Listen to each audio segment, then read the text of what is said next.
할렐루야, 성도 여러분. 오늘도 하나님의 은혜와 사랑에 우리 성도님과 함께 하시길 바랍니다. 오늘은 마태복음 18장의 말씀을 함께 읽고 또 묵상하면서 예수님이 제자들에게 가르치신 귀한 말씀을 함께 상고하도록 하겠습니다. 무더위 속에 여러분 건강 잃지 마시고 조용히 시원한 곳에서 하나님 말씀 한번 읽으시면서 묵상하는 그런 여름이 되기 바랍니다. 마태복음 18장을 함께 봉독하는데요. 35절까지인데요. 제가 읽어 올리겠습니다. 그때 제자들이 예수께 나와 이르되 천국에서는 누가 크니까? 예수께서 한 어린 아이를 불러 그들 가운데 세우시고 이르시되 진실로 너희에게 이르노니 너희가 돌이켜 어린 아이들과 같이 되지 아니하면 결단코 천국에 들어가지 못하리라. 그러므로 누구든지 이 어린 아이와 같이 자기를 낮추는 사람이 천국에서는 큰 자니라. 또 누구든지 내 이름으로 이런 어린 아이 하나를 영접하면 곧 나를 영접함이니 누구든지 나를 믿는 이 작은 자 중 하나를 실족하면 차라리 연자 맷돌이 그 목에 달려서 깊은 바다에 빠뜨려지는 것이 나으니라. 실족하게 하는 일이 있음으로 말미암아 세상에 화가 있도다. 실족하게 하는 일이 없을 수는 없으나 실족하게 하는 그 사람에게는 화가 있도다. 만일 네 손이나 네 발이 너를 범죄하게 하거든 찍어버리라. 장애인이나 다리 저는 자로 영생에 들어가는 것이 두 손과 발을 가지고 영원한 불에 던져지는 것보다 나으니라. 만일 네 눈이 너를 범죄하게 하거든 빼어버리라. 한 눈으로 영생에 들어가는 것이 두 눈을 가지고 지옥 불에 던져지는 것보다 나으니라. 삼가 이 작은 자 중 하나도 없이 여기지 말라. 너희에게 말하노니 그들의 천사들이 하늘에 계신 내 아버지의 얼굴을 항상 배옵느니라. 너희 생각에는 어떠냐? 만일 어떤 사람이 양 100마리가 있는데 그 중에 하나가 길을 잃었으면 그 99마리를 산에 두고 가서 길 잃은 양을 찾지 않겠느냐? 진실로 너에게 이르노니 만일 찾으면 길을 잃지 아니한 99마리보다 이것을 더 기뻐하리라. 이와 같이 이 작은 자 중에 하나라도 잃는 것은 하늘에 계신 너희 아버지 뜻이 아니니라. 네 형제가 범죄를 하거든 가서 너와 그 사람과만 상대하여 권고하라. 만일 들으면 네가 네 형제를 얻은 것이요. 만일 듣지 않거든 한두 사람을 데리고 가서 두세 증인 입으로 말마다 확정하게 하라. 만일 그들의 말도 듣지 않거든 교회에게 말하고 교회의 말도 듣지 않거든 이방인과 세리와 같이 여기라. 진실로 너에게 이르노니 무엇이든지 너희가 땅에서 매면 하늘에서도 매일 것이요 무엇이든지 땅에서 풀면 하늘에서도 풀리리라. 진실로 다시 너희에게 이르노니 너희 중에 두 사람이 땅에서 합심하여 무엇이든지 구하면 하늘에 계신 내 아버지께서 그들을 위하여 이루게 하시리라. 두세 사람이 내 이름으로 모인 곳에는 나도 그들 중에 있느니라. 그때 베드로가 나와 이르되 주여 형제가 내게 죄를 범하면 몇 번이나 용서하여 주리까? 7번까지 하오리까? 예수께서 이르시되 네게 이르노니 7번뿐 아니라 7번을 70번까지라도 할지니라. 그러므로 천국은 그 종들과 결산하려 하던 어떤 인권과 같으니 결산할 때에 10,000달란트 빚진 자 하나를 데려오매 갚을 것이 없는지라 주인이 명하여 그 몸과 아내와 자식들과 그 모든 소유를 다 팔아 갚게 하라 하니 그 종이 엎드려 절하며 이르되 내게 참으소서 다 갚으리이다 하거늘 그 종의 주인이 불쌍히 여겨 놓아 보내며 그 빚을 탕감하여 주었더니 그 종이 나아가서 자기에게 100데나리온 빚진 동료 한 사람을 만나 붙들어 목을 잡고 이르되 빚을 갚으라 하매 그 동료가 엎드려 간구하여 이르되 나에게 참아 주소서 갚으리이다 하되 허락하지 아니하고 이에 가서 그가 빚을 갚도록 옥에 가두거늘 그 동료들이 그것을 보고 몹시 딱하게 여겨 주인에게 가서 그 일을 다 알리니 이에 주인이 그를 불러다가 말하되 악한 종아 네가 빌기에 내가 네 빚을 전부 탕감하여 주었거늘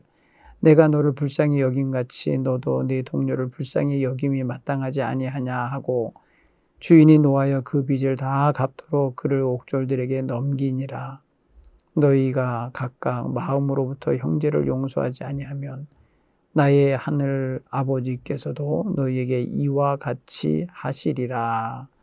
아멘.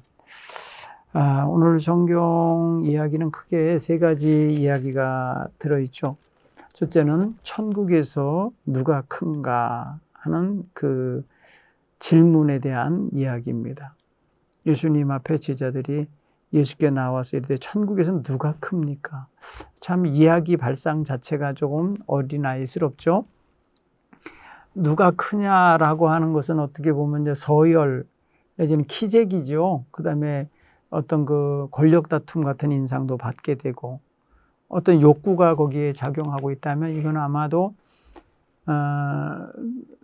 더 좀 우위에 서고 싶은 기본적인 마음가짐에서 흔히 사람들이 갖는 가치관이죠. 누가 큰가, 누가 센가, 누가 많은가, 뭐 이런 거 있잖아요. 누가 먼저인가, 이런 거를 주로 생각하는 사람들의 발상이라고 봐요. 근데 예수님께서는 그런 질문을 받으시고 어린아이를 하나를 불러다가 제자들 가운데 세우셨대요. 오늘 성경 2절에 그렇게 되어 있죠. 예수께서 한 어린아이를 불러 그들 가운데 세우시고, 아마도 당시에 예수님의 주변에 모이는 사람들이 어른들인데 그 어른들 틈에 이렇게 아이들이 섞여 있었던 것 같아요.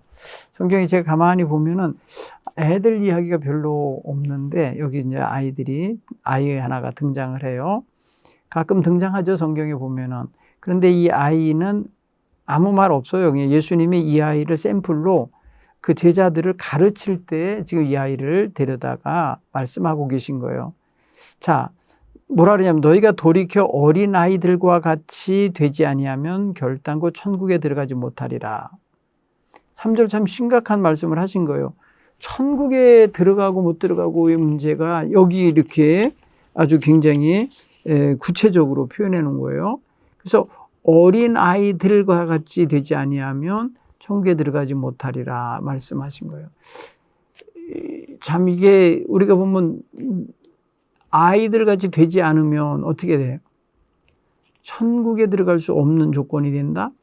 그러면 천국에 들어가지 못하면은 결국 하나님 나라의 그 영광과 그 기쁨에 참여하지 못하는 자가 되는 거예요.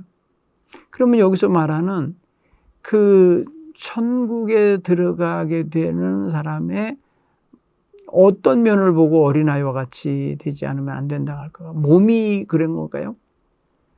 여러분, 사람이 태어나서 어른이 이미 됐는데 어떻게 어린아이 같이 되겠어요? 외모를 말씀하신 것 같지 않죠? 네. 이미 어린아이의 때를 넘은 어른들을 상대로 해서 말씀하신 건데, 그렇다 보면 여기서 어린아이 같이 된다라고 하는 표현에 그 되다라고 하는 거 있어요. 기노마이, 헬라어에는 기노마이라는 단어가 쓰이는데요. 그게 뭐냐면 어떤 존재하다, 태어나다, 내지는 자라나다, 뭐가 이제 이렇게 발생하다, 일어서다, 뭐 이런 의미가 있는 거거든요. 그렇다고 보면은 어린아이 같이 되다, 어린아이 같이 존재해야 되는 거예요. 어린아이 같은 상태를 유지하면서 삶을 살아가야 되는 거예요. 그런 게 상당히 뭐랄까요? 그 상황, 그 변화되어야 할 그런 상황을 전제하고 있는 거예요. 여러분, 어른이면 굳어있는 모습, 변질된 모습, 세속화된 모습, 이렇게 이제 어린아이 시절에 가지고 있었던 순수한 모습들이 사라진 상태가 대부분이죠. 그래서 어린아이 같이 되어야만 그런 사람이 천국에도 들어가고 또, 어린아이와 같이 자기를 낮추는 자가 되어야 천국에서 큰 자라. 이렇게 표현한 거예요. 3절 4절에 보면 어린아이 같이 되어야 천국에 들어가고 어린아이와 같이 자기를 낮추어야 천국에서 큰 자라. 이렇게 보세요. 자, 여기서 보면 되다, 낮추다 이런 단어가 들어있잖아요. 그러니까 우리가 이게 존재의 변화가 여기 지금 언급되고 있는 거예요. 존재의 변화. 우리 존재. 우리가 지금 성인으로서, 어른으로서, 또 사회인으로서 가진 어떤 그 위치가 있잖아요. 그런 위치로 인하여서 우리도 알게 모르게 변질되고, 하나님이 부여하신 바, 하나님의 형상을 닮은 자의 모습을, 잃어버리고 있었던 것들. 그렇죠? 그런 부분들을 지금 이렇게 되찾아내게 만들고 있어요. 그리고 말씀하시는 게 이런 어린아이 하나를 영접하라는 거예요. 이런 어린아이 같은, 사실 어린아이들 물론 힘없고 세상 장악력이 부족하고 경험 부족하고 지식 부족하고 판단력이 부족하고 다 부족하고 연약한 존재이지만 지금 예수님이 아이를 데려다가 말씀할 때에 그런 부정적인 모자라고 부족함을 말하는 게 아닌 거라는 걸 알 수 있어야 돼요. 우리 존재 자체가 그 어린아이가 지니고 있는 아직 덜 때묻고 아니면 덜 변질되고 주님의 형상을 닮은 자의 모습에 더 가까운 그런 모습과 그리고 자기를 낮추고 겸손하고 자기를 작은 자로 스스로 여기는 아직 약한 자로 여기는 애들은 다 그래요. 애들은 다 자기들 어른들 앞에 있으면 어린애로인 거 그냥 인식해버려요. 그냥 알아요. 힘 있는 자들 앞에 가면 힘없는 자인 거 알아요. 우리가 그와 같이 자기를 낮추면서 존재 인식을 갖는 거 하나님 앞에서 굉장히 겸손하고 좋은 태도라고 봐요. 이런 사람이 큰 자로 취급되고 이런 사람이 천국에 들어갈 수 있는 자격을 가진 자로 인식이 되고 있는 거예요. 그러면서 동시에 뭘 하냐면 누구든지 내 이름으로 이런 어린아이 하나를 영접하는 거, 영접하는 자가 되어야 하고 이런 어린아이 같이 작은 자라도 실족하게 하면 안 된다라는 걸 표현하는 거예요. 여러분 그래서 여기 영접하는 거, 그를 영접한다고 하면 그 어린아이 하나를 이렇게 뭐랄까 내 이름으로 영접한다라고 하는 것은 되게 대접하는 거예요. 대접하는 거고 또 이렇게 존재를 인정해주는 그런 모습으로 대하는 거예요. 그런데 이 예수님이 말씀하시는 것처럼 그 어린아이, 소자 내지는 작은 자, 여기서 표현하면 어린아이도 있고요. 이게 쭉쭉 보면 작은 자라는 표현으로 이제 6절에 바뀌어요. 그러면 누구든지 나를 믿는 이 작은 자 중에 하나를 실족하며, 그래서 실족하는 것을 하지 말도록, 실족시키지 않도록 하는 거예요. 자, 영접하는 거, 실족시키지 않는 거. 여러분, 이게 교회 공동체에서 참 미약하고 힘없는 사람이 영접받는 공동체가 되게 하고, 무슨 일이 있어도 실족하지 않도록 케어하고 돌볼 수 있는 이런 공동체가 되면 정말 따뜻하고 멋진 공동체가 될 거라 봐요. 오늘 그래서 이 6절 이하의 실족한 이야기에 대한 것을 쭉 이야기하면 6절부터 14절까지가 사실은 실족에 관계된 이야기로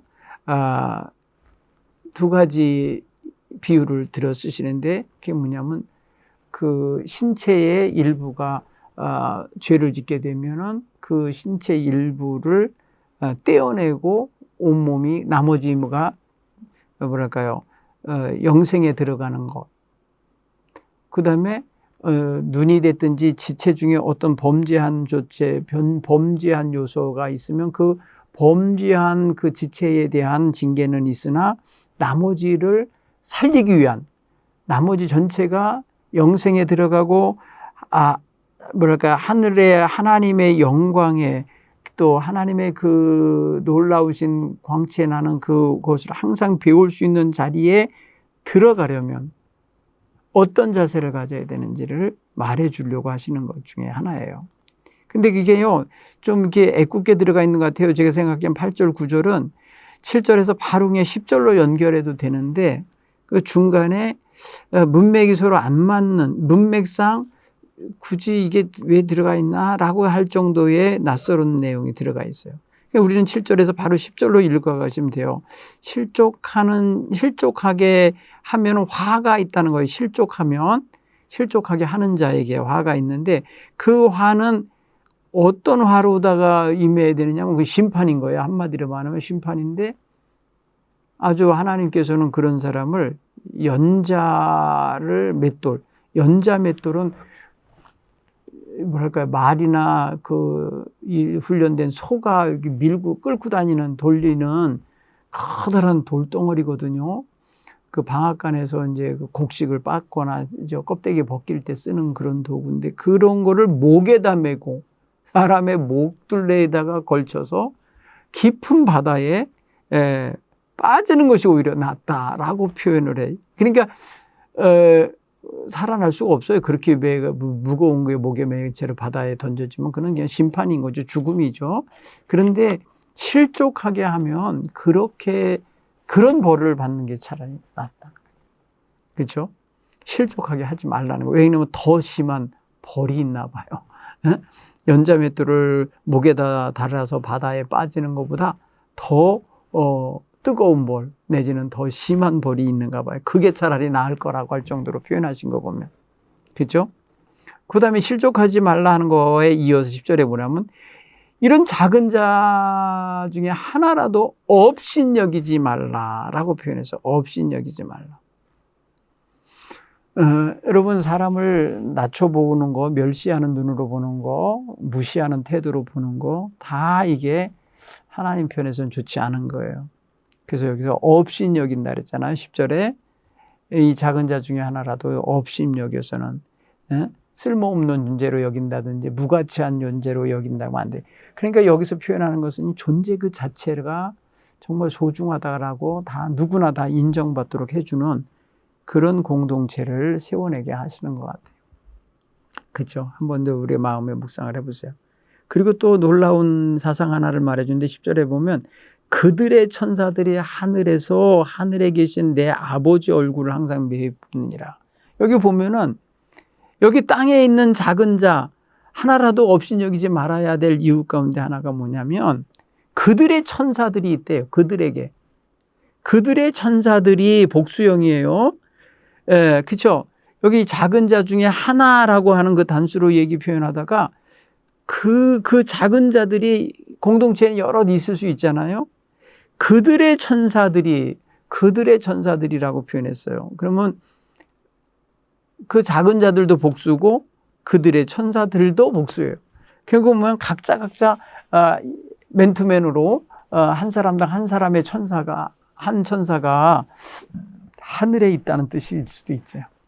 여기 보면은 그들의 천사가 하늘에 계신 내 아버지 얼굴을 항상 뵙고 있대요. 여러분 생각해 보세요. 우리가 이렇게 생각하면서 사람을 생각해 봤나요? 업신여기지 말라고 하시는 표현 속에 그 존재를 우리가 그냥 함부로 대하거나 내지는 그냥 아무렇지도 않게 무가치하게 여기는 그 태도 자체가 이미 우리 속에 그 사람에 대한 판단, 깔본다 그러나 얕본다 그러는 그런 어떤 판단의 눈길이 거기 작용한 거 아닙니까? 업신여길 존재가 아니라는 거예요. 비웃음을 사거나 무시를 당할 존재가 아니라는 거예요. 작은 자라도. 그래서 그 작은 자를 그를 위해서 하나님 앞에 기도해주고 그들을 위해서 하나님의 뜻을 전달해주고 하는 천사들이 있는 거예요. 천사. 참 그들의 천사가 있다라는 걸 이렇게 보면은 사실 쉽지 않은 뭐랄까요? 함부로 대할 수 없는 그런 존재들로 누구나 다 여겨줘야 되는 거 아닌가 싶어요. 예? 여기 보면은 그들의 천사들이 하늘에서 하나님의 얼굴을 항상 이렇게 바라보고 대하고 있다라는 거 보면 하나님 상대하고 있는 천사가 있다 이거예요. 그러면 여기서 밑에서 무시당하는 이 영혼의 탄식 소리를 천사가 하나님께 아뢰면 뭐가 돼요? 에? 각자마다 그 천사 지켜주는 천사이죠. 수호 천사죠. 일종의 수호 천사들이 하나님 저 지상에 있는 저 소자, 제가 돌보는 소자가 지금 무시당하고 있어요. 저 공동체에서 지금 업신여김 받았습니다. 라고 아뢰거나 보고하면 하나님이 어떻게 하신다는 거예요. 하나님은 지금 어떻게 하냐. 하나님께서는 이 작은 자 중에 아무도 잃어버리고 싶은 자가 없기 때문에 그게 하나님 뜻이 아니기 때문에 하나님은 그들을 책망하실 수밖에 없고 또 심판하실 수밖에 없을 거예요. 그렇죠? 그래서 오늘 잃어버린 양 이야기도 100마리 중에 한 마리 잃어버리면 그 한 마리 찾아오고 한 마리 찾았을 때의 기쁨은 99마리보다 더 크다라고 표현하는 그런 이야기가 물론 누가복음 15장에도 이제 잃어버린 양 이야기나 드라크마 이야기나 잃어버린 아들 이야기가 나오긴 하는데 여기서는 지금 실족시키는 작은 자 하나라도 무시하거나 잃어버리는 일이 벌어지게 하면 안 된다라는 거예요. 자, 그 성경에서 계속 언급하는 거 보세요. 이 작은 자 중에 하나라도 잃어버리지 말라는 뜻이고 이 작은 자 중에 하나라도 업신여기지 말라는 거고 이 작은 자 중에 하나라도 실족시키지 말라는 거고 이 작은 자 중에 아무리 작더라도 영접하라는 거예요. 결국엔 뭐예요? 교회 공동체에게 주시는 메시지예요. 우리는 교회에 누가 들어와도 아무리 연약한 아이가 들어오든 못난 사람이 들어오든 세상 기준에 의하여 멸시당하는 사람이 오든 우리는 다 환영하고 귀히 여겨야만 할 존재로 여기시면 좋겠어요. 그 영혼의 존재 가치를 보고 인정하고 그들을 축복하는 태도로 사람을 대하는 그런 게 필요합니다. 자, 그 다음에 두 번째 커다란 테마가 있어요. 그건 뭐냐면은 형제가 죄를 범하였을 때 어떻게 처방해야 되는지, 그거예요. 형제가 내게 죄를 범하였을 때, 일반적인 죄를 하면 웬만해서는 간섭 안 하려고 하죠. 근데 나에게 잘못을 해서 죄를 지었다라고 했을 때, 오늘 성경 본문의 관주가 15절에 붙어 있는데 형제가 죄를 범하거든 이런 표현인데 형제가 내게 죄를 범하거든 해서 내게 자를 넣어서 읽을 수도 있는 거예요. 그래서 내게 범죄했으면 내가 지금 가장 당사자잖아요.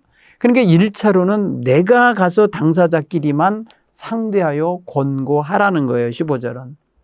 그런데도 그걸 거절하고 돌이키지 않거나 인정하지 않거나 그러면은 한두 사람을 데리고 가서 증인으로 세워서 그 입에서 증인의 입으로 말마다 확증하게 해라. 그거 뭐예요? 내가 이런 거를 보았고 들었고 하는 게 이제 증인이잖아요.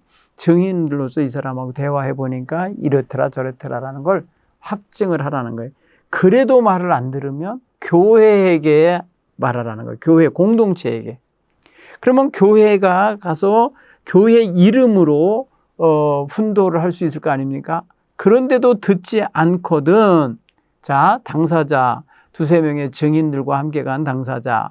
그런 다음에 교회 이름으로 권면을 보낸데도 안 들어. 그러면 이 3단계가 지나면 어떻게 되라는 거예요? 이방인과 세리같이 여겨라. 이방인과 세리같이 여기라는 거는 그 공동체에서 분리된 그 공동체에서 뭐랄까요, 이렇게 평가가 이제는 테두리 밖으로 나가지는 울타리 밖에 버려지는 그런 존재처럼 여기라는 거예요. 그러니까 사실은 교회 공동체에서 이런 일이 벌어져서는 안 되죠. 그렇죠? 지금 소자 하나라도 실족시키지 말고 잃어버리지 말라고 하셨는데 사실은 교회가 그를 적대시하거나 왕따시키거나 그를 상처 입히거나 이러면 사실은 교회 공동체의 온전성이 해쳐지는 거예요. 그런 면에서 우리는 지혜롭게 권면하고 또 화해를 이끌어 가야 될 줄 믿습니다. 그러면서 이제 그 이야기와 함께 이제 예수님이 너희가 땅에서 무엇이든지 매면 하늘에서도 매이고 땅에서 무엇인지 풀면 하늘에서도 풀리리라. 여러분 이거 우리가 16장에서 볼 때에 베드로가 내가 누구냐라고 대답했을 때에 주는 그리스도 살아계신 하나님의 아들입니다라고 할 때 축복받으면서 받은 열쇠 있었죠. 천국 열쇠. 에? 내가 땅에서 풀면 하늘에서도 풀리고 네가 땅에서 매면 하늘에서도 매일 거라는 그런 말씀 주신 적 있잖아요. 그 권세. 그게 여러분 보세요. 오늘 여기에 너희에게라고 표현하면서 2인칭 복수로서 예수님이 예수님의 제자들 모두에게 이런 은혜가 임해 있음을 말해주고 있어요. 그렇죠? 그러니까 여러분 이거 우리가 이제 마태복음 16장에서 베드로가 16장 16절 이하에 받은 말씀하고 한번 견주어서 이렇게 읽어보면 아, 우리에게도 이런 권세가 있구나. 그러니까 우리가 이 땅에서 맺어내고 풀어내는 일을 잘해야 되겠구나. 그거예요.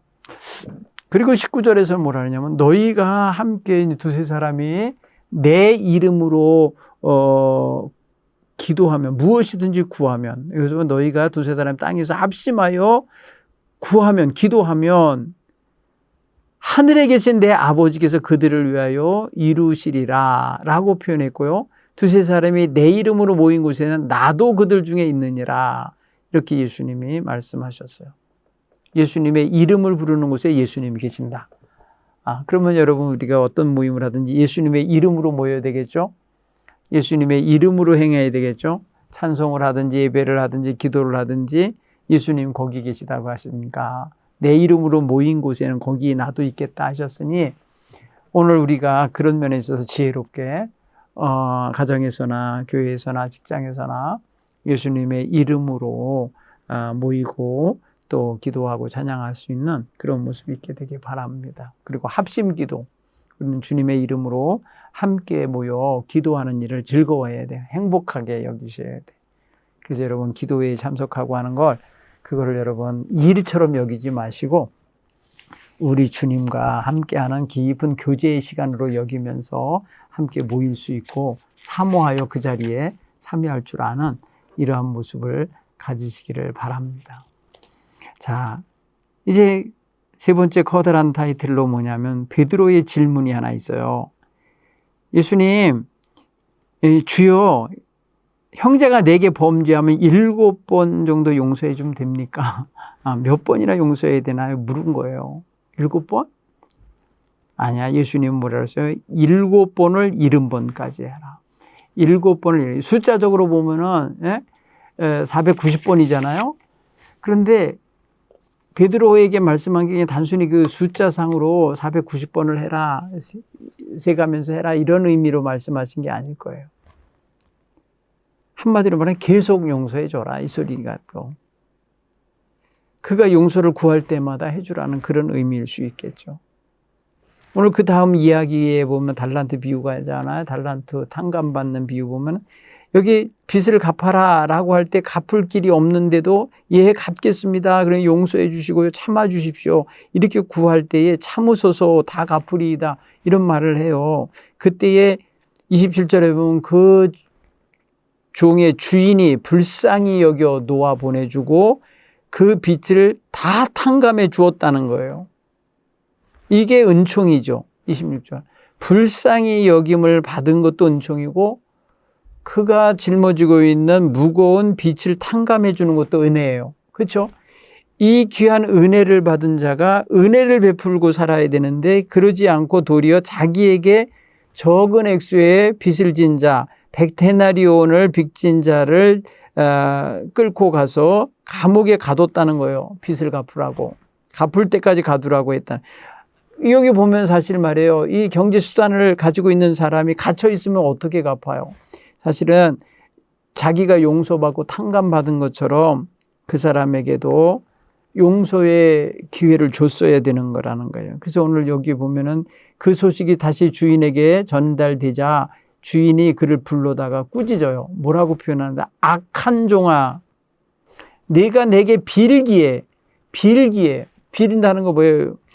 참아달라고 그러고 갚겠습니다 하고 용서해달라고 그러고 조금만 기다려달라고 하는 어떤 그 간절히 비는 것 때문에 내가 내 빚을 전부 탕감해 주었거늘 내가 너를 불쌍히 여긴 같이 너도 내 동료를 불쌍히 여김이 마땅하지 아니하냐. 그 불쌍히 여김이라는 단어가 강조되고 있어요. 여러분, 용서는 용서받아야 할 그 상대에 대한 불쌍히 여기는 마음이 있어야 온전히 용서할 수 있다라는 거죠. 여러분, 우리가 참 용서받으면서 살아왔잖아요. 그러니까 우리의 용서해 주신 하나님의 은총을 받은 자로서 우리를 불쌍히 여기신 거죠. 긍휼히 여기셔서 우리를 죄 가운데서 구원해 주신 거고 사랑해 주신 거잖아요. 그렇죠? 에베소 2장에서 사도 바울이 우리에게 그렇게 말씀해요. 하나님이 우리를 어떻게 사랑해 주신 것인지를 이렇게 표현하고 있어요. 그렇죠? 이렇게 말씀하십니다. 4절에 에베소서 2장 4절에 그는 허물과 죄로 죽었던 너희를 살리셨도다 이렇게 선포하시면서 그 살리심이 뭐냐면 이런 거예요. 긍휼이 풍성하신 하나님이 우리를 사랑하신 그 큰 사랑으로 인하여 허물로 죽은 우리를 그리스도와 함께 살리셨고, 보면은 여기에 우리를 살리신, 우리를 죄로 인하여 죽을 수밖에 없는 운명에서 죄로 인하여 허물로 인하여 죽은 우리를 살리신 이 살리심의 역사, 생명의 역사가 뭘로 나오느냐? 긍휼이 풍성하신 하나님의 사랑으로 말미암은 거예요. 그 큰 사랑으로 인하여 이렇게 표현해서 4절 5절에 그렇죠? 그렇게 보면 여기서 내가 너를 불쌍히 여긴 같이 너도 내 동료를 불쌍히 여김이 마땅하지 아니하냐. 여기에 이 불쌍히 여기게 만드는 이 마음이 뭐예요? 이게 바로 긍휼의 마음이요. 이게 바로 헤세드, 사랑의 마음인 거예요. 이걸 가졌어야 되지 않냐. 우리가 정말 빚은 살다 보면 빚은 질 수 있어요. 어려움이 있으니까. 그런데 이것을 용서받는, 탕감받는 데의 그 이면에는 그래서 이런 긍휼히 여기고 용서하는 마음이 들어있어야만 이게 탕감이 되는 거예요. 탕감을 해줄 수 있는 거다. 그러니까 하나님이 우리의 죄를 탕감해 주신 거예요. 크게 보면. 예수님은 지금 이 이야기를 가지고 용서를 몇 번이나 해줍니까? 라고 물은 제자에게 용서의 횟수가 중요한 게 아니라 용서를 해주는 그 근본적인 마음가짐, 그 사랑의 마음을 갖는 게 더 중요함을 지금 인식시켜 주고 계세요. 자, 오늘 우리 그런 면에 있어서 이 본문을 가지고 우리에게 한번 적용을 좀 해보면 좋겠습니다. 우리는 각자마다 완전하다고 생각하면서 세상을 살지 못해요. 그렇죠? 왜냐하면 우리는 너무나도 부족한 게 굉장히 많은 존재잖아요. 그렇죠? 그래서 오늘 여기 용서에 대한 것, 또 죄진 자에 대한 처방하는 모습, 이 두 가지를 먼저 좀 생각해 볼게요. 나에게 죄를 범한 자를 다루는 방법. 첫째는 당사자, 죄를 범한 사람에게 죄로 인하여 손해를 입었거나 상처를 입은 이가 개인적으로 찾아가서 권면하는 방식. 그래도 말을 안 들으면, 화해가 안 되면 한두 사람을 데리고 가서 증인을 세워서 입으로 확정하게 하는 것. 그 다음에 세 번째 단계, 3단계는 교회에게 말해서 교회의 치리를 받게 하는 것. 그런 다음에도 그 교회의 치리조차 안 받으면 교인이 아닌 거죠. 그러니까 이방인 같이 취급을 하는 거죠. 교인이 아닌 것처럼 대하게 되는 이런 상황을 우리가 생각해 보겠어요. 자, 그 다음에 교회 공동체의 치리를 안 받으면 교회 공동체에서의 역할이나 위치를 확보할 수가 없지 않을까요? 그러니까 교회는 교회 지도자들의 치리와 인도함을 받아야 돼요. 교회는 그래서 징계 절차도 좀 있어야 되고, 그래서 옳지 못한 것은 꾸짖어서 바로잡아주는 그런 역할을 해야 하는 게 맞아요. 그렇죠? 그리고 교회는 함께 문제 해결을 위해서 기도해주는 그런 책임도 해야 돼요. 교회는 그저 사람을 이렇게 정죄하거나 판단하는 역할을 하는 공동체는 아니에요. 교회는 무슨 일이 있어도 사랑해야 하는 공동체이기 때문에 사랑을 통해서 교회를 바로잡아 가야 될 줄 믿습니다. 그리고 죄를 범한 사람이 회개할 때 몇 번이나 용서를 할까? 저는 회개한다는 그 자체만 가져도 바람직한 자세를 가진 거니까 계속 용서를 해야 된다는 그런 쪽으로 읽혀져요. 무한정 용서해줘라. 숫자 세지 말고, 그쵸?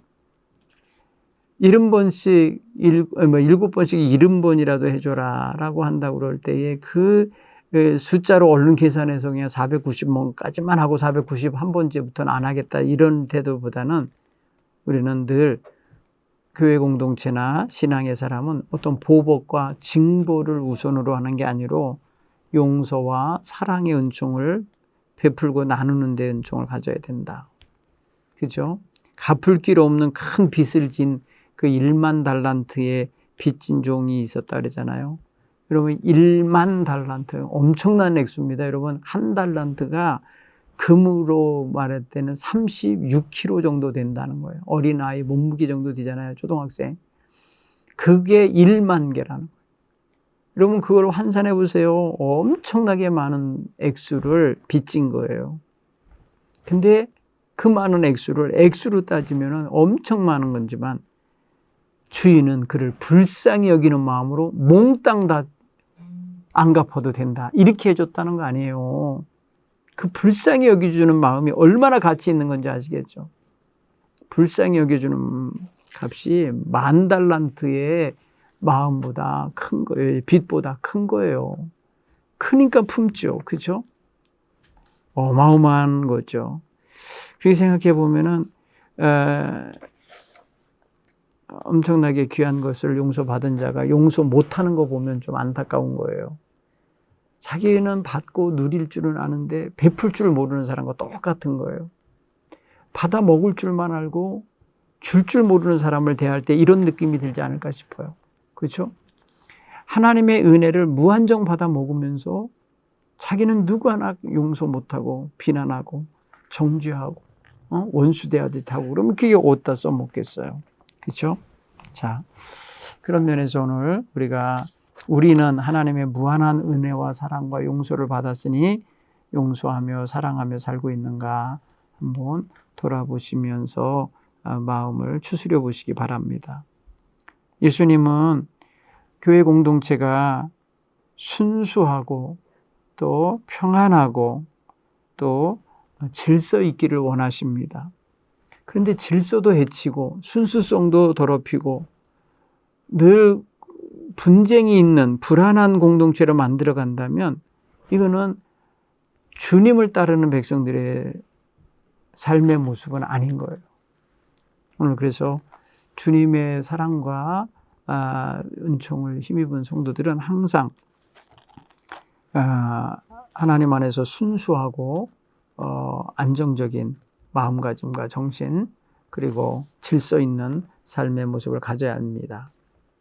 그리고 공동체가 권면하는 말씀을 따라야 돼요. 그래야 교회가 질서가 잡히죠.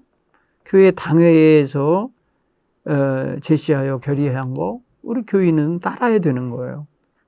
제멋대로 하는 사람들이 있어요. 그래서 만약에 문제 생기면 자기들이 다 무슨 책임질 것처럼 하지만 결국에는 교회가 더럽혀지고 하나님의 영광 가려진다는 것은 정말 불을 보듯 뻔한데도 인정하지 않으려고 하는 것을 보면 속상하죠.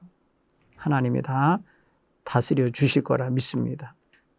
죄를 회개하는 형제가 있다. 그러면 그냥 그가 죄를 용서받기 원하는 태도로 회개하고 다가오니까 가능성이 있는 거잖아요.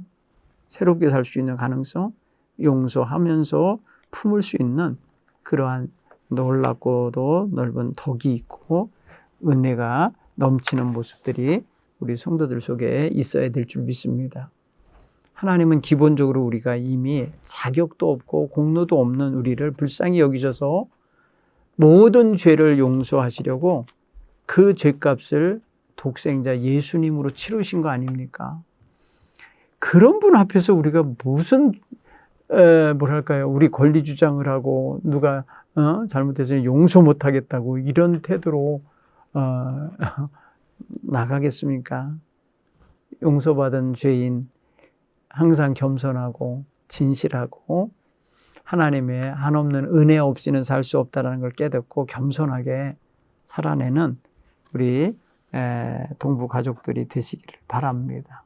오늘 마태복음 18장이 주는 교훈을 잘 묵상하시고 실천할 수 있게 되기를 바랍니다. 그리고 우리는 남에게 상처 입히거나 손해를 입히거나 마음 아프게 하는 일은 없는지 한번 돌아보며 회개할 수 있게 되기를 간절히 바랍니다. 고맙습니다. 다음 주에 뵙겠습니다.